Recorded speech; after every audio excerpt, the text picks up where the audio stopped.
Welcome, I'm Bezotte. What do breathing, attitude, and rapid learning all have in common? Well, they are all topics of the books that made my 3 most helpful books in 2021. So if you're interested, stick around.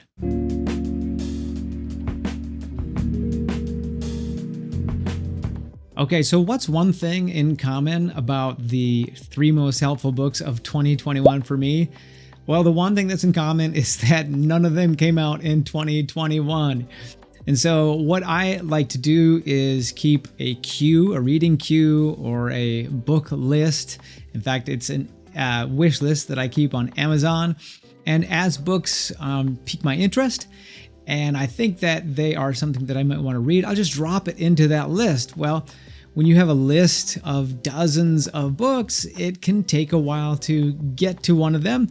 And so that's why none of the books that I read actually this year at all even came out in 2021. But really the key is to just keep reading. And you know what they like to say? Leaders are readers and readers lead. It's important just to keep on moving.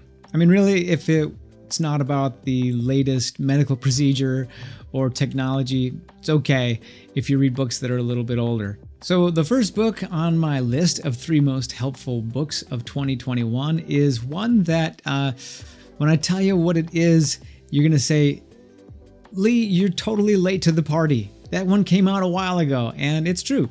But the first book on my list is Mindset by Dwek. Now, this book has been a total game changer for a lot of people, and it's one that I really, really recommend. In the book, Carol talks about 2 different types of mindset. One is the fixed mindset, and one is the growth mindset. And she gives examples of how those with a fixed mindset in particular areas of their life often stagnate or get frustrated or drop out, and those with a growth mindset have a higher tendency to succeed. One of the main differences is that those with a fixed mindset believe that talent is innate. It's something that you're born with, and that if you have a lot of talent, you'll go far, and if you don't have the talent, you won't. Whereas those with a growth mindset attribute success to hard work, to education, to just always moving forward. She also mentions that those with a fixed mindset care very much, whether they admit it or not, but care very much about what other people think about them. In fact, that concern and that care is so great that there are certain things that they won't even attempt for fear of failing and looking like a failure. But those with a growth mindset see failure as simply a lesson to learn and an obstacle to overcome. It's a chance to learn from our mistakes. And if you think about it, you can see what an impact that those 2 mindsets have. The author gives several case studies and examples and different areas of our lives where a fixed mindset or growth mindset might be a blessing or a hindrance. She talks about business, relationships, which was probably my favorite chapter and full of examples. And she talks about sports as well. I would recommend this book really to everyone. In fact, everyone should have 1 or 2 books, on their bookshelf that they might pick up and reread from time to time, or at least use as a reference in their lives. And Mindset by Dwek is definitely one of them. Okay, number 2 on my list is Limitless by Jim Kwik. And so if Mindset could be seen as a high-level overview of these things and the way that we learn and the way that we grow, I would say that Limitless really helps to zoom in and is a great book on how we can change the way that we learn. One of the things that I like about this book is that it's super practical and that it helps us to tap into our potential to actually learn and retain more.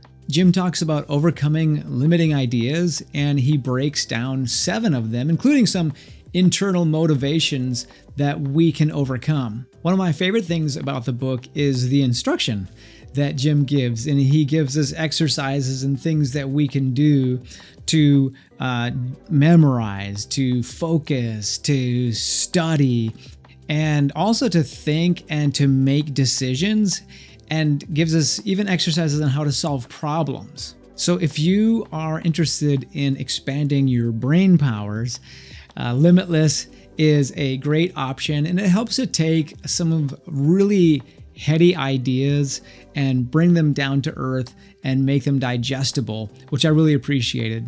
All right, before I move on to book number 3, I want to ask you just a quick favor. If you wouldn't mind just tapping that subscribe button if this is helpful, if this content is helping you to move forward, and hit the like button if you think there are other people that could be helped and served with this sort of thing. All right, and the last book that was very helpful to me in 2021 was Breath by James Nestor. And you might be wondering how a book about breathing, something so incredibly mundane that we do every day, made it on this list. And all that I have to say is that James made this topic so incredibly interesting, fascinating, and helped to even teach things about breathing that I didn't even know. He explains how mouth breathing, of all things, your mouth breather, is something that can be detrimental to our health, and consistent mouth breathing actually causes and facilitates all sorts of negative health problems. He even forced himself to only breathe through his mouth for 10 whole days, and then recorded the consequences of his experiment.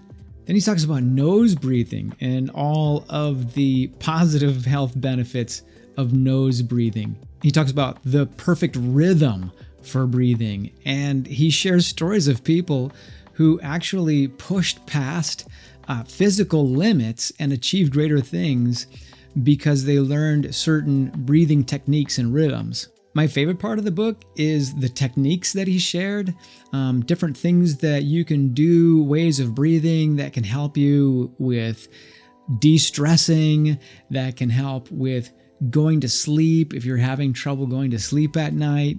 Also breathing to increase energy. It was very fascinating. Now, normally I love to read all of my books on a Kindle because they're easier to carry around.